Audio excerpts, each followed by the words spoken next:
সদস্যের কথোপকথন বিধাননগর কমিশনারের তারা প্রকাশ্যে এনেছেন এবং তারা দাবি করছেন যে হিংসাত্মক আন্দোলনের পরিকল্পনা করা হয়েছে আগামীকাল। আমাদের প্রতিনিধি পার্থপ্রতিম ঘোষ আমাদের সঙ্গে রয়েছেন। পার্থ, ঠিক যেরকম জানাচ্ছিলে তুমি।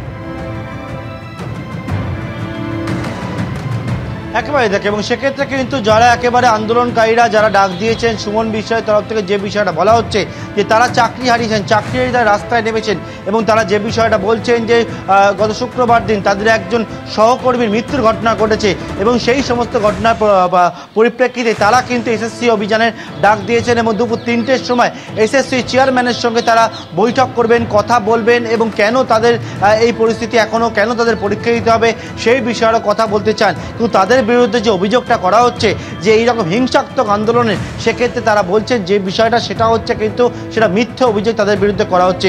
পুলিশের তরফ থেকে স্পষ্ট করে জানিয়ে দেওয়া হয়েছে যে এই অভিযান তারা কিন্তু একেবারে যেহেতু তারা মনে করছে হিংসাত্মক হতে চলেছে, তার জন্য আইন শৃঙ্খলা রক্ষার জন্য পুলিশের তরফ থেকে যা পদক্ষেপ গ্রহণ করা সেটা কিন্তু তারা করবেন। অন্যদিকে চাকরিহারা শিক্ষকদের একাংশের তরফ থেকে সুমন বিশ্বাস যে বিষয় দাবি করেছেন যে কালকে যে এসএসসি অভিযানে ডাক দেওয়া হয়েছে এবং আজকের এই পুলিশের বক্তব্যের পরেও তারা জানাচ্ছেন কালকে কিন্তু এসএসসি অভিযান সেটা কিন্তু হবে। একেবারে পার্থ, তুমি আমাদের সঙ্গে থাকো।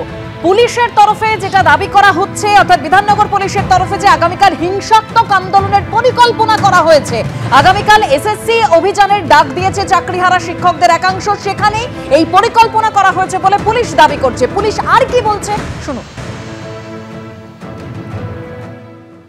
সোশ্যাল মিডিয়া সুমন বিশ্বাস নামে ওনাদের যিনি একজন সদস্য আছেন তার সোশ্যাল মিডিয়া একটা পোস্ট পেয়েছি এবং ওনার তরফ থেকে আমরা একটা ইমেলও পেয়েছি যেটাতে বলা হয়েছে এবং উনি একটা ডাক দিয়েছেন যে আগামীকাল অর্থাৎ 18ই অগস্ট একটা প্রতিবাদের জন্য ডাক দেওয়া হয়েছে। এই পরিপ্রেক্ষিতে এটা বলে দেওয়া দরকার, আর আপনারা এটা জানেনও, যে মাননীয় কলকাতা হাইকোর্টের তরফ থেকে একটা অর্ডার পাস করা হয়েছিল যেখানে বলা হয়েছিল যে যোগ্য শিক্ষক এবং শিক্ষিকা অধিকার মঞ্চের তরফ থেকে যদি কোনো প্রতিবাদ করা হয় সেটা একটা নির্দিষ্ট স্থানে হবে এবং সেই নির্দিষ্ট স্থানটা বলে দেওয়া হয়েছিল হাইকোর্টের তরফ থেকে।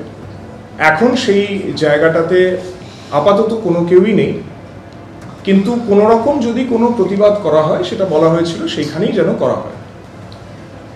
যেহেতু যেটার বিষয়ে কালকে আমরা শুনেছি, যে খবরটা আমরা পেয়েছি সুমন বিশ্বাসের পোস্টে এবং ইমেল আইডির মাধ্যমে, সেটা যেহেতু কলকাতা হাইকোর্টের যে অর্ডার তার থেকে বাইরে করা হচ্ছে, সেই জন্য আমাদের তরফ থেকে সুমন বিশ্বাসের দেওয়া মেলকে এবং ওদের এই প্রতিবাদ করার যে বক্তব্য যেটা ওনারা করতে চেয়েছেন সেটাতে আমরা পুলিশের তরফ থেকে কোনো রকম পারমিশন দিইনি। কালকে আমরা সবাইকে এই অধিকার মঞ্চের যারা সদস্য আছেন তাদেরকে আমি আপনাদের মাধ্যমে অনুরোধ করব যে তাদের মধ্যেই কিছুজন আছেন যারা কিন্তু কালকে একটা হিংসাত্মক কিছু করার পরিকল্পনা করছেন, তাদের এই চক্রান্তে যেন ওনারা পা না দেন।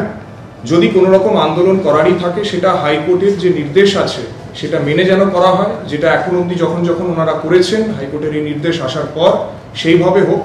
কিন্তু এছাড়া কোনো রকম যদি প্রতিবাদের প্রচেষ্টা হয় সেটা কিন্তু আইন অনুসারে হবে না।